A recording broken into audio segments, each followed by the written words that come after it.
Throughout history, people have used plants to cure diseases. And here at the Royal College of Physicians of Edinburgh, we have a fantastic collection reflecting the use of plants in medicine. And our 2021-2022 exhibition here at 11 Queen Street celebrates the history of this.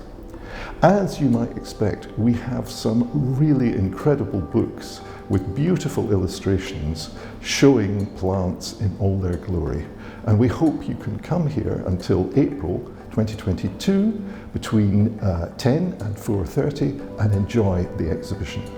This is the first opportunity that visitors have had a chance to see a lot of these books that live in the temperature-controlled strong room here in Queen Street. They are beautiful objects, as well as illustrating the history of plant medicine.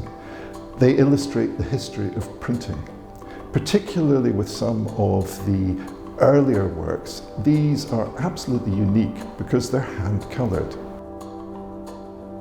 Different libraries will have copies of these books, but they're all a little bit different and spectacularly engraved or etched with beautiful hand-coloured illustrations.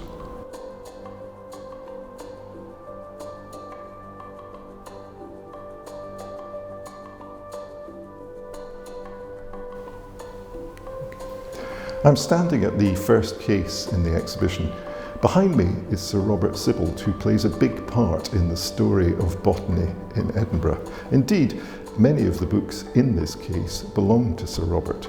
It was Robert Sibbald and Andrew Balfour that started one of the early physic gardens in Edinburgh.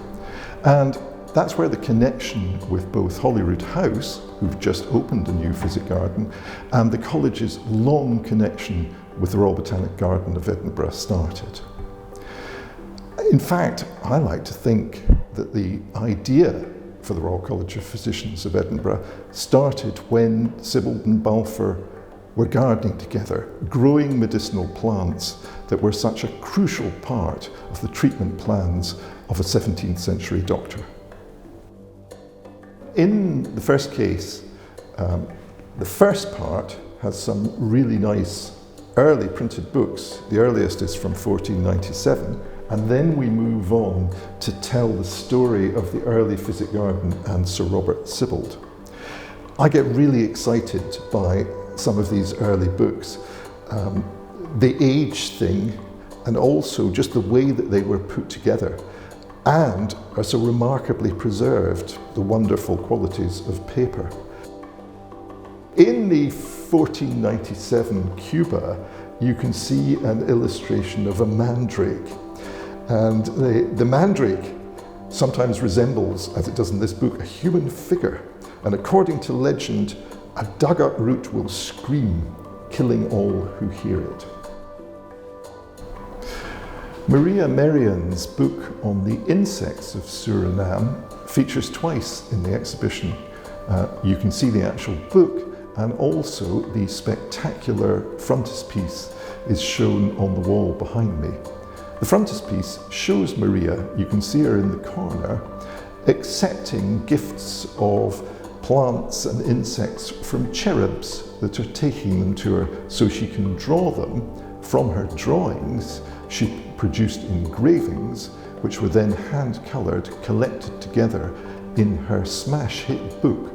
It was one of the first books to represent things like pineapples, and you can see Maria is actually looking at a copy of her book in this frontispiece, and a pineapple is shown. The star item in the second case is Basil Besler's Hortus Eistentensis, published in 1640.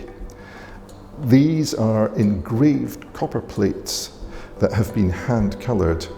We're showing a spectacular picture of a sunflower.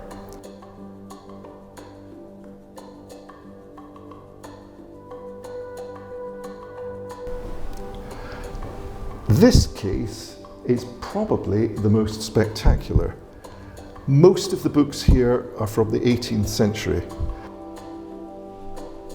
This is Maria Merian's book on the plants of Suriname, published in Amsterdam in 1726. I really love the illustration here where you can see caterpillars eating apples.